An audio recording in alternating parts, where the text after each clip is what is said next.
K Premachandran M P ബി.ജെ.പിയിലേക്കോ? ഈ ചോദ്യമാണ് സോഷ്യൽ മീഡിയയിൽ ഉൾപ്പെടെ നിറയുന്നത്. മികച്ച പാർലമെന്റേറിയൻ എന്ന നിലയിൽ പേരെടുത്ത നേതാവാണ് പ്രേമചന്ദ്രൻ. മന്ത്രി എന്ന നിലയിലും കഴിവ് തെളിയിച്ചിട്ടുണ്ട്. പ്രേമചന്ദ്രനെ പോലുള്ള നേതാക്കൾ ബി.ജെ.പിക്ക് മുതൽക്കൂട്ടാവുമെന്നും ഉറപ്പാണ്. എന്നാൽ പ്രേമചന്ദ്രൻ ബി.ജെ.പിയോട് അടുക്കുന്നു എന്ന വാർത്തയിൽ എന്തെങ്കിലും വാസ്തവമുണ്ടോ?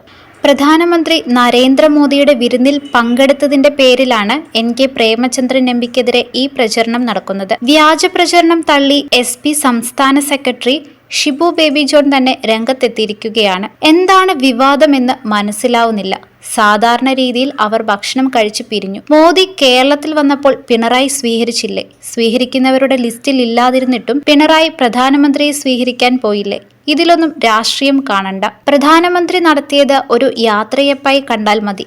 CPM-ന് വിഷയ ദാരിദ്ര്യമുണ്ട്. അതാണ് വിവാദത്തിന് പിന്നിൽ. എളമരം പ്രധാനമന്ത്രിയുമൊത്ത് ഭക്ഷണം കഴിച്ച കാര്യം തന്നെ പ്രേമചന്ദ്രൻ അറിയിച്ചിരുന്നുവെന്നും ഷിബു ബേബി ജോൺ വ്യക്തമാക്കി. പ്രധാനമന്ത്രിയുടെ വിരുന്ന് വിവാദത്തിൽ കെ പ്രേമചന്ദ്രൻ എം പിയെ അനുകൂലിച്ച് കോൺഗ്രസും എത്തി. വിരുന്നിൽ പങ്കെടുത്തതിൽ ഒരു തെറ്റുമില്ലെന്ന് പ്രതിപക്ഷ നേതാവ് VD സതീശൻ പറഞ്ഞു. പ്രേമചന്ദ്രനെ ഒറ്റപ്പെടുത്താൻ അനുവദിക്കില്ലെന്നാണ് കെ മുരളീധരൻ പറഞ്ഞത്. നേരത്തെ വിവാദത്തിൽ പ്രേമചന്ദ്രനും പ്രതികരിച്ചിരുന്നു. നടക്കുന്നത് വില കുറഞ്ഞ പ്രചരണമാണെന്നാണ് അദ്ദേഹം പറഞ്ഞത്. പ്രധാനമന്ത്രിയുടെ വിരുന്നിൽ പങ്കെടുത്തത് ക്ഷണിച്ചിട്ടാണ്. ഇതിനെ മാരക കുറ്റമായി ചിത്രീകരിക്കാനാണ് CPM ശ്രമം. വില കുറഞ്ഞ ആരോപണമാണിത്. എല്ലാ തെരഞ്ഞെടുപ്പിലും വിവാദമുണ്ടാക്കാൻ CPM ശ്രമിക്കുകയാണ്. എന്നെ പ്രധാനമന്ത്രിയുടെ ഓഫീസിലേക്കാണ് വിളിപ്പിച്ചത്. അതേ തുടർന്നാണ് പോയത്.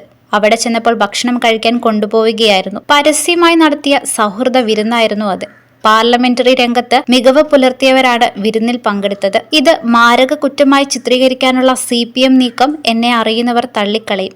പ്രേമചന്ദ്രൻ വ്യക്തമാക്കി. താൻ RSP ആയി തന്നെ തുടരുമെന്നും അദ്ദേഹം പറഞ്ഞു. RSP LDF മുന്നണി വിട്ട ശേഷം നടന്ന ലോക്സഭാ തിരഞ്ഞെടുപ്പിൽ കൊല്ലത്ത് മത്സരിച്ച പ്രേമചന്ദ്രനെതിരെ പിണറായി വിജയൻ നടത്തിയ പരാമർശം ഏറെ വിവാദമായിരുന്നു. തിരഞ്ഞെടുപ്പിൽ LDF സ്ഥാനാർത്ഥിയെ പ്രേമചന്ദ്രൻ പരാജയപ്പെടുത്തി. LDF സ്ഥിരമായി ജയിച്ചിരുന്ന മണ്ഡലത്തിലെ CPM സ്ഥാനാർത്ഥിയുടെ പരാജയം പാർട്ടിക്ക് ഏറെ ക്ഷീണമുണ്ടാക്കുകയും ചെയ്തു.